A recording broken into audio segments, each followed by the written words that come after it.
Hello. Mr. Zakir, this is Aurora Vivek.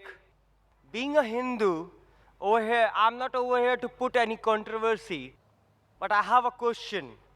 Aham Brahma, Aham Vishnu, Aham Mahesh, that was called by someone of my very good friend.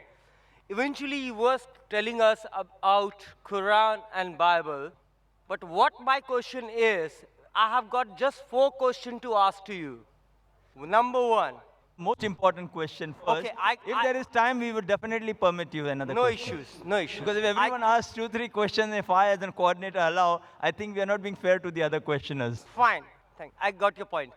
Just one question. As though, Mr. Jake, you were talking about Genesis version and everything, I just have a put one question. If you are making a comparison between the Quran and Bible, why not a comparison between the Vedas, the Quran, and the Bible? They are versatile in each every manner. One each eventually is cooperated with each other. God, the Almighty is one. Rather, it called be as a Allah, it's called by Bhagwan or Jesus. Why not make it sure? All of the people should say, why not only one? Brother asked a very good question, very important question, very practical question. When I'm making comparison between Quran and the Bible, why not make comparison between Quran, Bible, Veda, etc.? And he said that why don't you follow all? And that is what I tell the people, that's what the Quran says. "Ta'alaw ila kalmatin sawa'in bainana wa bainakum." Come to common terms as between us and you. Brother, what I tell every human being, any, whether it be a Hindu, Christian, Muslim, Jew, Sikh, Parsi, no problem. I tell them a simple thing which everyone will agree. At least agree that one scripture is the word of God. No one would mind doing that. The Hindu would say, okay, fine, Veda is the word of God. Christian will say, Bible is the word of God. Muslim will say, Quran is the word of God. The Sikh, he will say, my Granth is the word of God. The Parsi, he will say that my Avesta is the word of God. No problem. Now, put all these scriptures together. What is common? Let us agree to follow that. What is not common? We can discuss that tomorrow. Right? I only ask them one thing. What is common in all these scriptures? Let us agree to follow. Because Sorry at to least- interrupt you, sir. Sorry to interrupt you. Brother, please let me complete the answer. And Please, after please, after Mr. after I finish the answer, what you want you can say. Maybe what you want to ask, I will give in the answer. Correct? I go in stepwise. Right, sir. The mathematical, if you want to solve a problem, if I directly give you the answer, you won't understand. I have to go stepwise. 1, 2, 3, 4. Fine. Exactly. So my only request is, what is common in all the scriptures, let us follow. What is not common, we'll discuss later on. Fine? Now, common in all the scripture is that God is one. So let us believe God is one. Ved says that God is one. Didn't I say that? Ekkam evidityam. God is only one without a second. Bible says that. Gospel of Mark, chapter number 12, verse number 29. Book of Deuteronomy, chapter number 6, verse number 4. Shema Israel, Adonai Adonai Echad. Hear, O Israel, the Lord, our God is one. The Jews say that, the Christians say that. Quran says, Kul wallahu ahad. Say there's God one and only. So where does this Trinity come in between? Where does this Brahma, Vishnu and Shiva come in between? Where? I didn't believe in that. Brother, let me complete. There is no Brahma mentioned in the Quran. There is no Shiva mentioned in the Quran. There is no Jesus mentioned in the Quran that he is God. It's mentioned in the Quran, he is a messenger of God. The Bible also doesn't say that Jesus is God. It is the false reading of the Christians. So how come you are saying that it doesn't matter whether Allah, Jesus? It matters. The Quran says, in Surah Isra, chapter number 17, verse number 110, Qulidullah abidur rahman ayamatadu falal asmaul husna. Say, call upon him by Allah or by Rahman. By whichever name you call upon him, to him belong the most beautiful names. It should be a beautiful name. It should not conjure up a mental picture. It should be a true name. You can't give a false name to God. You can't insult God. You can't belittle God. Some people tell me, what difference does it make? You call pani, you call water, you call tani. No problem. If you call pani, you say in Hindi. Tani, you say in Tamil. Moya or mai, you say in Arabic. Jal, you say in Hindi. No problem. You can call by any name. But then, one morning, my friend comes and tells me, every morning I have water. But after I have water, the doctor told me I have a lot of water. But I start vomiting. I said, why? No, the water is yellowish. The doctor told him to have water. He has every morning 1 glass of water. The water is yellowish. Yellowish. Yellowish. Then I realized what he's talking is not water, it is urine. You can't call urine as water. The definition of water, you can call Tani, you can call water, you can say Rahman, you can say Rahim, you can say Kareem, you can say Rab. But you can't call God as man. You can't call God as insan. Therefore, you can't call water as urine. And the touchstone for theology is Surah Ikhlas, chapter number 112, verse number 1 to 4. What I mentioned in Surah Ikhlas. So what I'm going to tell, that what is different, keep it aside. Nowhere does the Quran say that Jesus is God. Nowhere does the Quran say Mahesh is God. So keep Mahesh out. Yes, if you say Brahma, Brahma is a Sanskrit word which is known as a creator God. So if you say creator, I've got no problem. If you say God is a creator, I've got no problem. Because Quran says that God is Khalik, creator. But then you say this creator has got 4 heads. He has got 4 hands. Then you're giving an image to God. You're going against Veda. Na tasya pratimasti. Of that God, there is no image. I do believe So call him creator. But you say that creator is a man, then he's not God. I do have an He should apology. be the creator. So same way, brother, if you see my video cassette, similarities between Islam and Hinduism, inshallah, most of the queries will be answered. Hope that answers the question. I do apologize. What I was specifically want to say to you, Mr. Zakir, I do not want to get into controversy over here. My thing is this, Mr. Zakir was telling appropriately right what exactly was over here the people is wanting. What I wanted to know, basically, exactly what the speeches he is providing to us, we are over to listen him. Exactly the Renaissance, the creator of the world, rather it should be counted as Allah, Bhagwan, or the Jesus, should not be created in self. It has to be materialized with differentiations. Thank you. Brother, if you had heard my answer, you call him Allah, I've got no problem. You call him Bhagwan, as long as what is the meaning of Bhagwan? According to Rajnish, Bhagwan means something else. I don't know whether you know. According to Rajnish, what definition Rajnish gave, then I cannot believe God is Bhagwan. So what we have to realize, we have to believe in the concept of the Almighty, the Creator, the Maker. If you know that concept, and the word should be chosen correct. It should not be a wrong word. And what word is common between the scriptures, we have got no objection. But Jesus, as you again mentioned, is not common in the Bible and the Quran. Quran says Jesus is the prophet of God, and even the Bible says the prophet of God, but the Christians, they misunderstand that Jesus claimed divinity. So if the Christians, they misunderstand the Bible, why should I agree with the misunderstanding? I have to clarify that. I have not come here to create a controversy. I have come here to come to common terms. Ta'alaw ila kalmatin sawa'in bainana bainakum. Come to common terms as between us and you. Yes, can we have the next question from the sister? I'm Dr. Pooja Arora. I'm from Sion Hospital. I'm a physiotherapist. So I totally agree with you.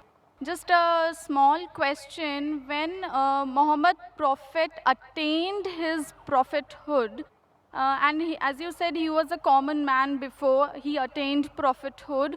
By that time, is it that Quran, which is the word of God, has enlightened only Muslims? Because God can't be partial.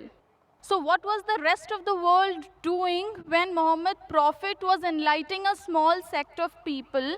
And is it that such a long time is being taken for the rest of the sector of society to just get enlightened to this word of God?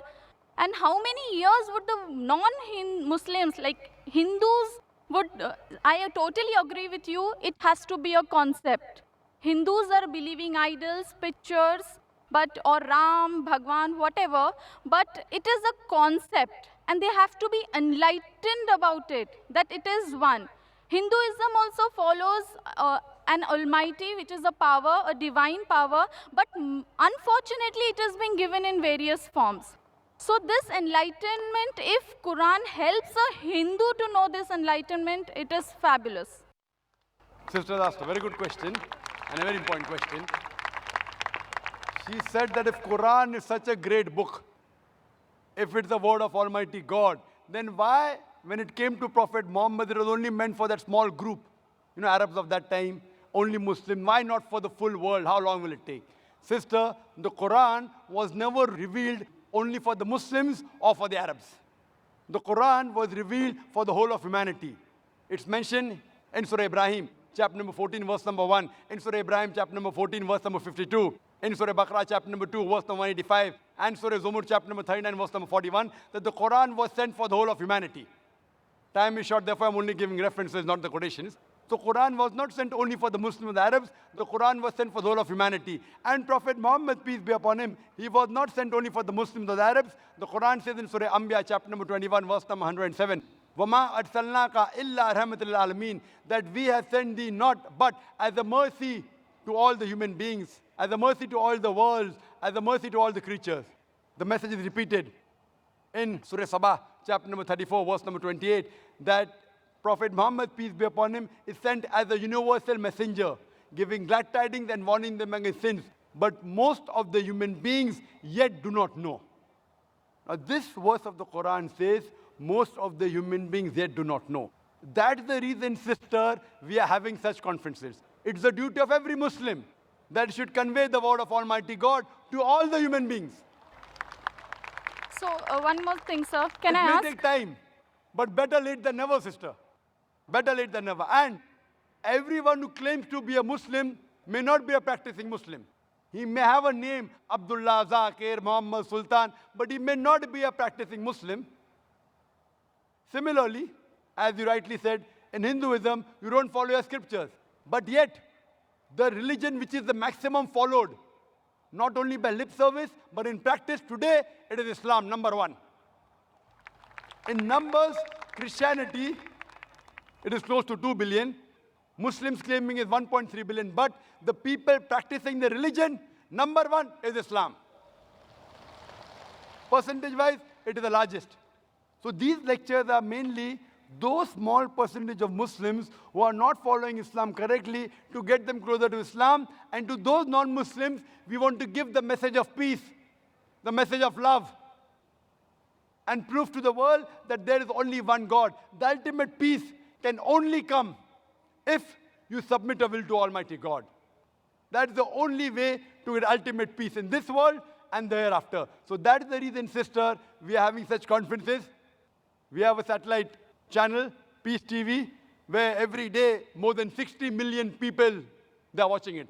So at least on the day of judgment, we can give shahada to Allah subhanahu wa ta'ala. Ya Rab, we did our best, whatever we could. We at least gave the message every day at least to 60 million people. And today, the message has even reached you, sister. So tomorrow, on the day of judgment, I can tell to Almighty God, I gave the message to the sister. Whether you accept or not is in your hand, sister. I just want to add, can I? Thank you very much, sir. Just one more thing, because God is impartial, so on the day of judgment, as you did a partiality that non-Muslims should be given first priority to ask their questions, God is impartial. So if Hindus stop believing in idols and pictures and they start believing in the Almighty, which has got no form, no shape, and on the day of judgment, is it that they will be not behaved as Muslims by God? No, it is not like that. It is the concept which is there in Hinduism, the misbelief that is followed in forms.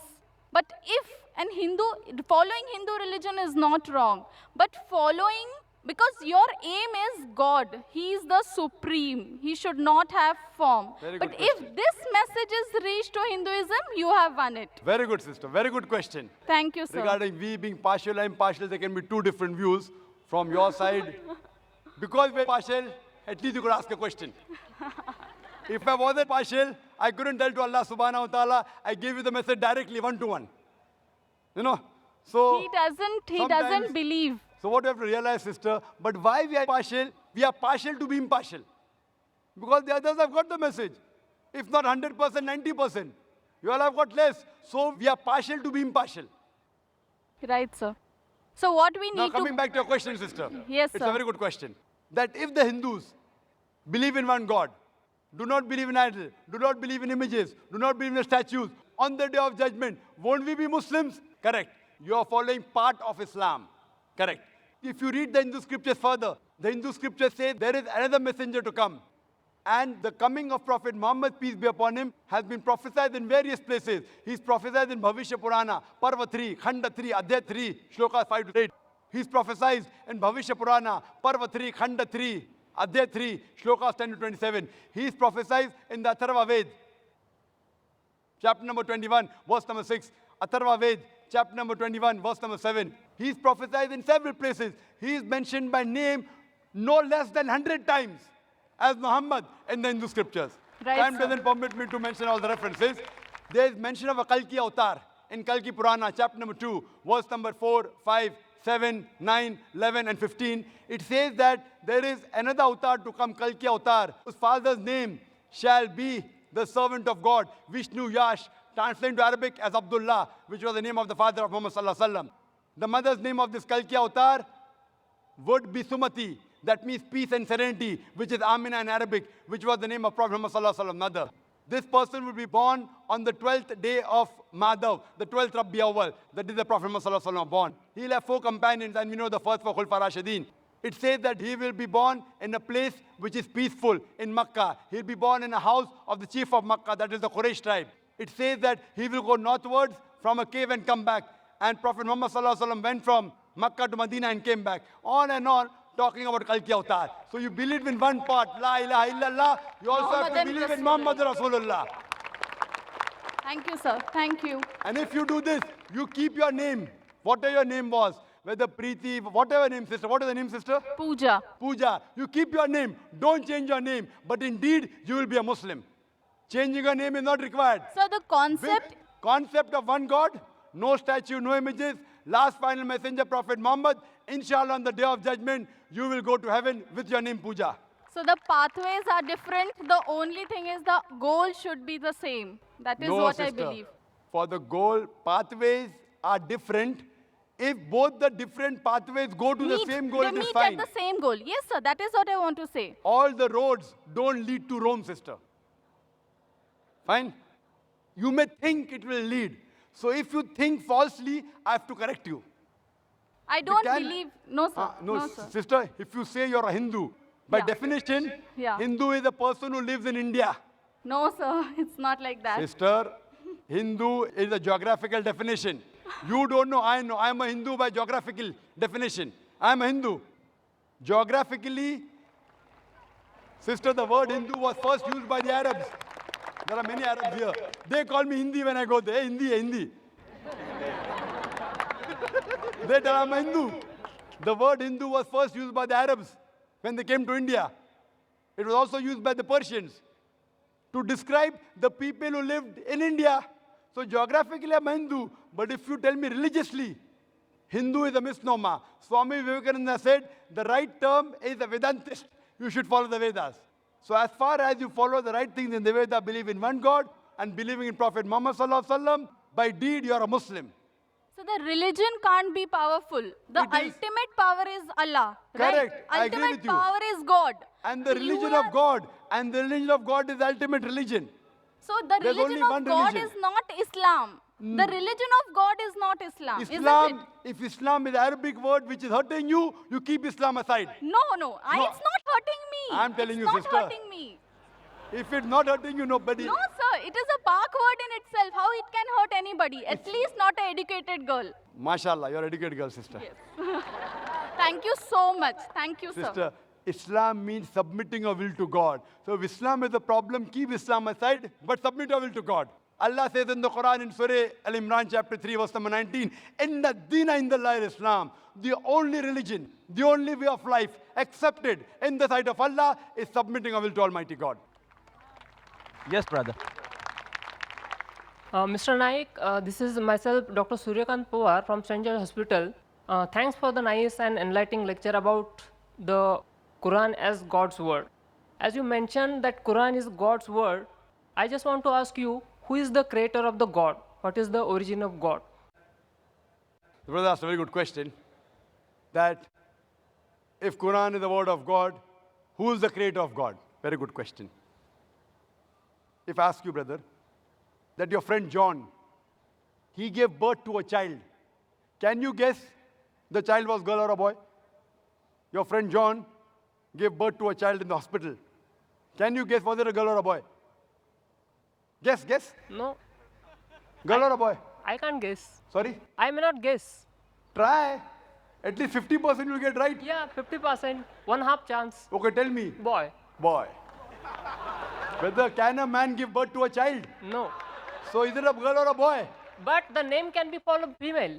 I'm asking you, your friend John. I don't know anyone female called by John. No, we can call, No. na? Okay, suppose a friend who is a boy, is a man. He went to hospital. He gave birth to a child. Was it a girl or a boy? Girl. Can a man give birth to a child, brother? No. Now you understood. A man can't give birth to a child. So where's the question of it being girl or a boy? So by definition, God is uncreated. So a question, who is the creator of God, is like I asking you a question, your friend who's a man, he gave birth to a child, is it a girl or a boy? The question is illogical. Because by definition, a man cannot give birth to a child. So where's the question of girl or a boy? So by definition, God is uncreated. Every created thing has a creator. God does not have a creator. Therefore, my argument with the atheist, I never ever said that everything has a creator. I said every created thing has a creator. But the God is uncreated. By definition, the moment I mention who is the creator of God, he is not God. وَلَمْ يَقُلْ لَهُ كُفُوًا أَحَدٌ. Therefore, by definition, God is uncreated. Hope that answers the question. Okay, thank you. The next question from the brother in the back. My name is Peter. I'm a student of religion philosophy. Now, my question is on the textual authenticity of the Quran. First, when Abu Bakr commanded Zaid to gather the text together, he did that.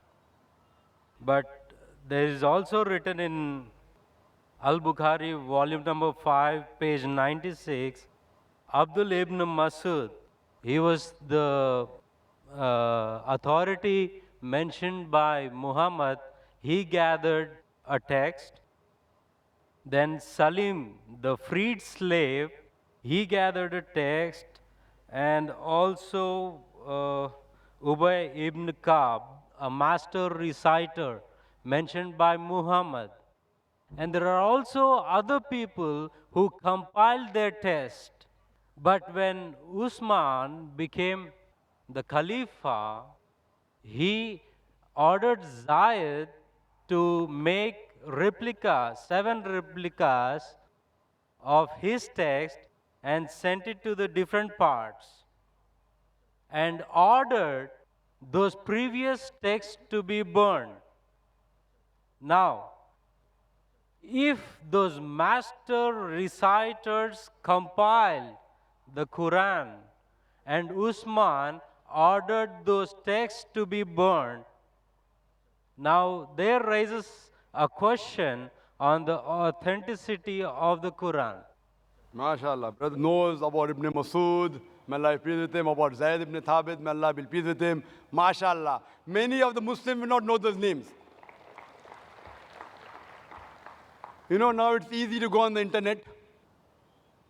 Jesus Christ, peace be upon him, said in the Gospel of John, chapter number 8, verse number 32, seek ye the truth and the truth shall free you.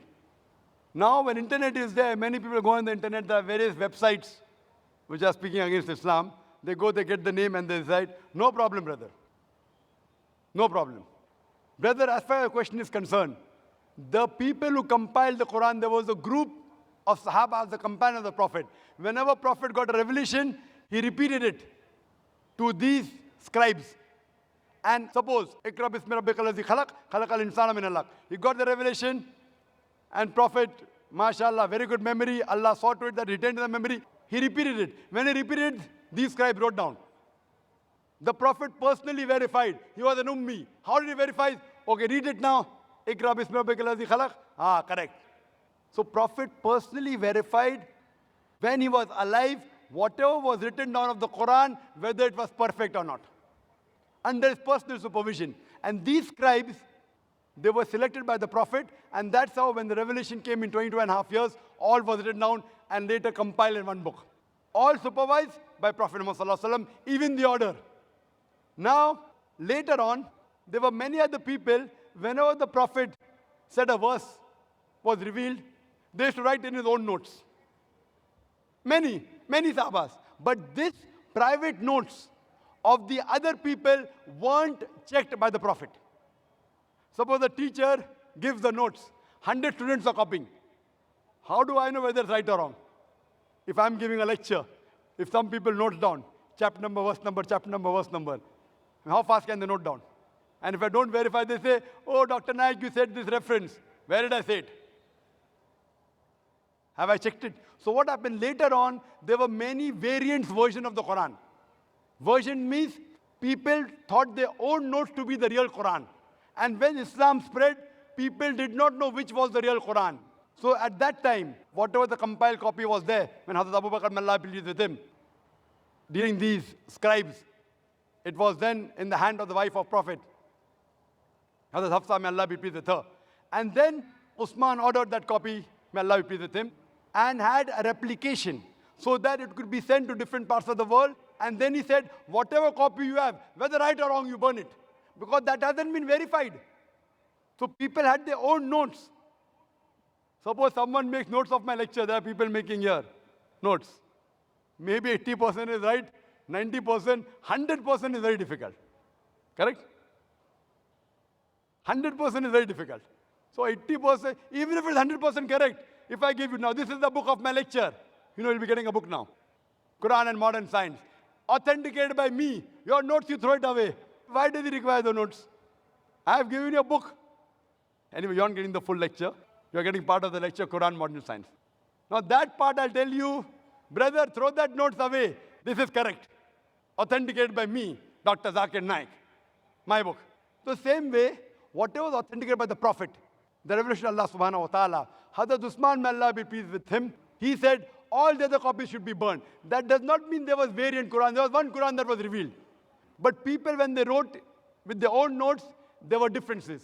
So that's the reason now one of those copies is even today present in Koptaki Museum in Istanbul. So this, and if you check it with today's Musaf, it is exactly the same. Word to word, letter to letter. That's the way. Even if you try to change it, you cannot, because today there are millions of people who know the Quran by heart. And here in our audience, mashallah, we have many huffaz, mashallah, who know the Quran by heart. Even if you burn the copy, you get all the huffaz together, you get together, again the original Quran, word to word, letter to letter can be reproduced. Hope that answers the question. But isn't it the same with the master reciters at the time of Muhammad? And the Zaid's text was compiled only after the death of Muhammad. That's totally wrong to say that. What we have to realize that Zaid ibn Thabit, he was appointed as the chief of the scribes. There were many Sahabas together. He was appointed as the chief. And this was personally verified by Prophet Muhammad Sallallahu Alaihi Wasallam. And later on, at the time of Hazrat Abu Bakr, may Allah be pleased with him, it was made into a book form. Because at that time, there was not paper, there was no pen. It was written on parchment, on bones, on blades, on different material. Then it was later transferred to one uniform material and made into a book form. Nowhere does it say that there were different versions. So all these scribes, even when it was written down again, when Hazrat Usman, when he ordered, may Allah be pleased with him, those people who were alive in the group of the scribes, he called them. And among them again, Zayd ibn Thabit, he was appointed as the leader. Hope that answers the question. Yes, sister. Can we have the next question? Brother Zakir Naik, Assalamu alaikum. I'm Namita, a kindergarten teacher by profession. First of all, let me congratulate you for all your commendable work in spreading the message of peace, love, and brotherhood. I want to ask you, Brother Nayak, if Quran is the God's word, if Islam is truly the way of life, then why are people taking so long in realizing and accepting it? Sister, that's a very good question. Quran is the word of God. Islam is the religion. Why are people taking so long in accepting it? Sister, the straight path is not always easy to follow. Your perception differs. The perception of each individual differs. For example, a person who may not be following Islam, oh, if I accept Islam, he may be an alcoholic. I'll have to stop having alcohol. I may have to stop going out with girls and dating. So then that will prevent him. So what he thinks, okay, fine, Islam may be good, but I don't want to stop my alcohol. I don't want to stop going out flirting with girls. I don't want to stop having pork. So when you learn, there may be certain hitches that may come. Maybe a person may not be alcoholic. Maybe he may not be having pork, but he may think, okay, now I accept Islam. That means for 40 years I was a fool. Oh, I better not accept Islam. Some may think, if I Islam, what will my friends say? What will my mother say? What will my father say? So all these obstacles, sister, only if you can overcome these obstacles, can you accept the truth. So therefore, what you have to realize, that the message is clear. The message is logical. It's absolutely clear. But there are other things which are there in the baggage. A person has to be so strong that, fine, if this is the truth, I'm ready to accept the truth, even if I have to leave my other non-Muslim friends. And believe me, sister, this is only a perception. I know many non-Muslims who have accepted Islam, and yet they have got their old friends. And people tell me, oh, Zakir, don't speak to non-Muslim, you lose the friendship. I've got very good non-Muslim friends also. MashaAllah, they respect me. You have appreciated me. MashaAllah, you're a non-Muslim. So my job is to present the truth. And one more thing, Quran clearly mentions in Surah Baqarah, chapter number 2, verse number 256, La ikrah fid deen. There is no compulsion in religion. Truth stands out clear from error. Our job, sister, is to present the truth. Whether a person accepts it or not, it depends upon him. If Almighty God wanted everyone to accept, it's very easy. It's mentioned in the Quran in Surah Yunus, chapter number 10, verse number 99. If he wanted, he could have made all the human beings believers. Very easy. Kun fayakun, very easy. But where is the test? Allah says in the Quran, in Surah Mulk, chapter number 67, verse number 2, Allazi khalaqal mawta wal hayata. It's Allah who has created death and life to test which of you is good in deeds. So this life, sister, is the test for the hereafter. Now when a person realizes the truth, everything you realize the truth, you don't follow. You may follow 80%, you may follow 50%. There are very few people who follow 100%. Even all the Muslims don't follow 100%. Some Muslims may have bad habit, yet they are Muslim. So what we have realized, sister, the major points of oneness of God and believing in the last and final messenger and believing in the hereafter, these 2-3 points are the most important, sister. And that's the same thing I'll tell you, sister. You ask me the question, I'll ask you the same question. Then what is taking you so much time to accept the truth, sister? Dr. Zakir Naik, I would just like to tell you something, that here, with your blessings, I accept Islam and repeat the kalma, La ilaha illallah, Muhammadur Rasulallah. MashaAllah, sister, may Allah bless you. And may Allah grant you Jannah, inshallah. Sister. And we welcome you, sister. And may Allah subhanahu wa ta'ala bless you and grant you Jannah. Ameen. May we have the next question from the brother in the front. Firstly, sir, congratulations for arranging this program. I am Advocate Shivaji Sapkal from Bid, Maharashtra. This program is peace for all over. I get the opportunity to ask question. But my question is not related Quran. Yes, sir. Yes. Sir, there are lakhs of Marathi speakers. I also Marathi. What is the role of IRF, means Islamic Research Foundation? What IRF doing for Marathi or non-Muslims? That's a very good question. Since we are living in the state of Maharashtra, he's asking what are we doing as far as Marathi is concerned, and what are we doing for non-Muslims. As far as Marathi is concerned, I'll be very frank with you. We want to do, but we aren't doing much. There are some of my books being translated to Marathi by others, because I can understand Marathi, but I can't speak Marathi. I mean, I should be able to do it. We are trying to make our children speak many languages, but I can understand Marathi, but I can't speak. A little bit, I can, but I don't master the language. Maybe then I would have given lectures in Marathi also. But we have some speakers in IRF who give lectures in Marathi. We have Brother Abdul Ghafoor Qureshi. Whenever there's a request to speak in Marathi, we send him. So what we are doing, we are training people to speak and convey the message of peace in different languages. The training program is in English, and many people know 3-4 languages. So the training program is in English, sometimes in Urdu and Hindi. Then he goes, if he's coming from South Africa, from Africa, then he speaks in the African language. Many people are coming from other parts of the world. From Malaysia, they have come. They have come from USA. They have come from Singapore, from Saudi Arabia, from Philippines, Tagalog. I don't know Tagalog. What I do, I convey the message in English. I tell the people to convey in Tagalog. I am requesting you, brother, convey my message, what you have learned here, heard here, to those people who know Marathi. You'll be doing a favor to me. Yes, yes, sir. Inshallah. That's the first question. Come to the second question. What are we doing for non-Muslims? Again, we aren't doing much. Whatever limited we can do, there's so much to be done. The organization is big, mashallah. We have got more than 2,000 volunteers. Yet I'm saying we are doing nothing. We are a very small organization. Very small.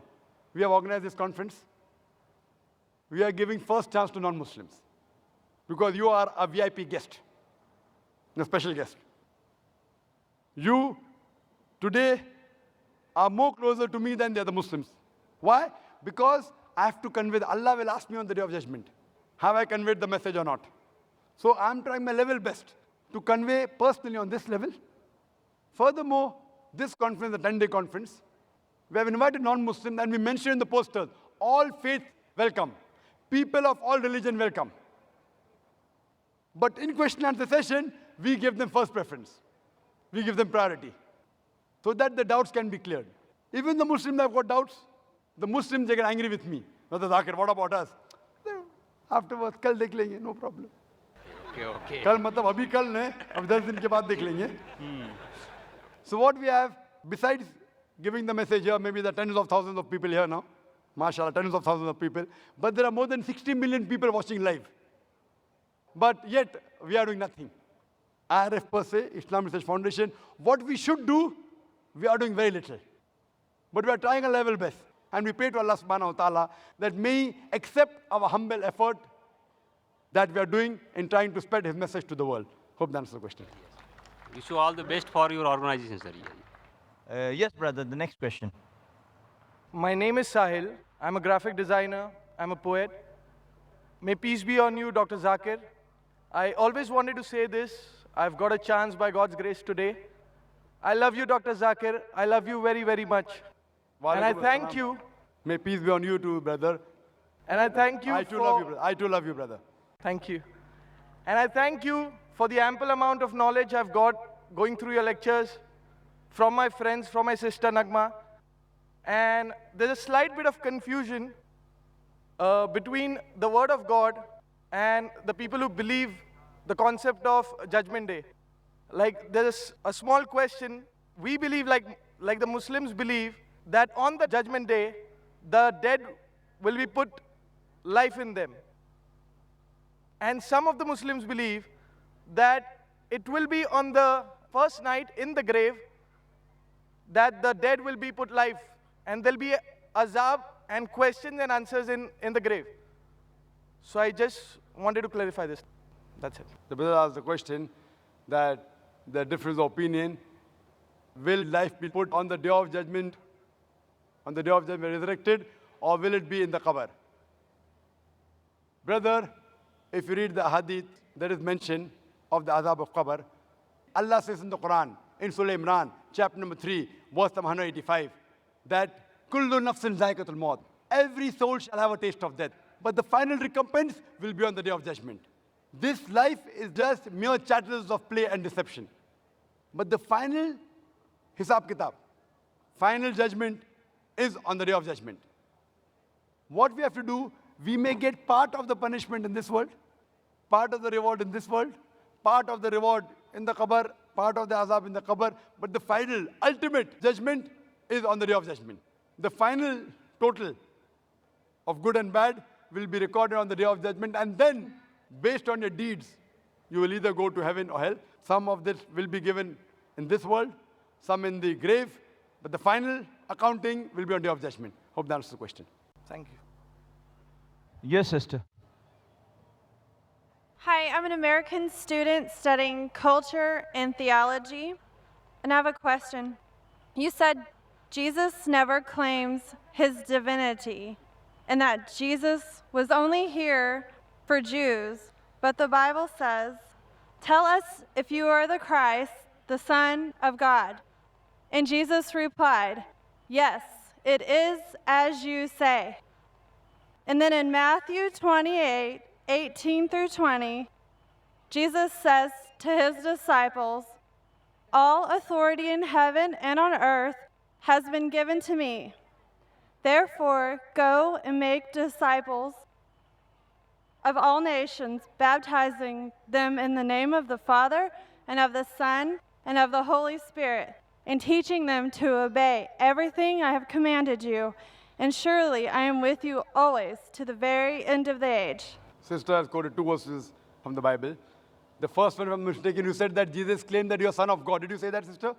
Yes, sir. Son of God. And second, she said that Jesus said, "Go to all the nations." What she's quoting is the ending last portion of the Gospel of Matthew. If you go earlier, sister, let's mention the Gospel of Matthew, chapter number 15, verse number 24. He says to the apostles that I have been sent not but to the lost sheep of the house of Israel. What you quoted, according to the scholars of the Bible, what they say, that is an interpolation. But whether it is or not, I don't argue. But then there's a contradiction in the Bible. The Bible clearly mentions in the Gospel of Matthew, chapter number 10, verse number 5 and 6, Jesus Christ, peace be upon him, says to the apostles, "Go ye not into the way of the Gentiles, going not in the way of the non-Jews, the Hindus, the Muslims, but rather go to the lost sheep of the house of Israel." As far as the first question is concerned, that Jesus Christ, peace be upon him, said that I am the Son of God. Sister, do you know, in the Bible, God has got sons by the tons. Adam was the son of God. Abraham was son of God. Israel was son of God. All those they are led by the Spirit of God, they are sons of God. So if you are a righteous person, you are a son of God. If I am a righteous person, I am a son of God. That is the language of the Bible. As far as calling son of God to a righteous person, I do agree that since Prophet Jesus was the messenger of God, he should be called the Son of God. But what do the Christian missionaries say? No, no, no, no. He is not a normal son. He is the begotten Son. And they quote the Bible, Gospel of John, chapter number 3, verse number 16. For God so loved the world that he gave his only begotten Son. Whosoever believes in him shall not perish, but have everlasting life.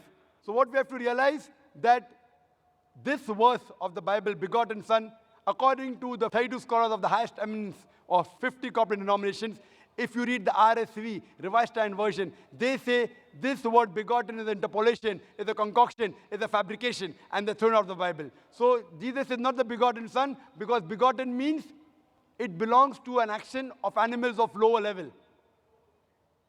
So he is verily the Son of God. Son meaning a righteous person, we have no objection, but he is not the begotten Son. Lam yalid wa lam yulad. He begets not, nor is begotten. I hope that answers the question. Wa akhiru da'wana alhamdulillahi rabbil alameen. Jazakallah khair. We thank Allah subhanahu wa ta'ala for making this program possible. We know you have many questions, but there are time limitations to the program.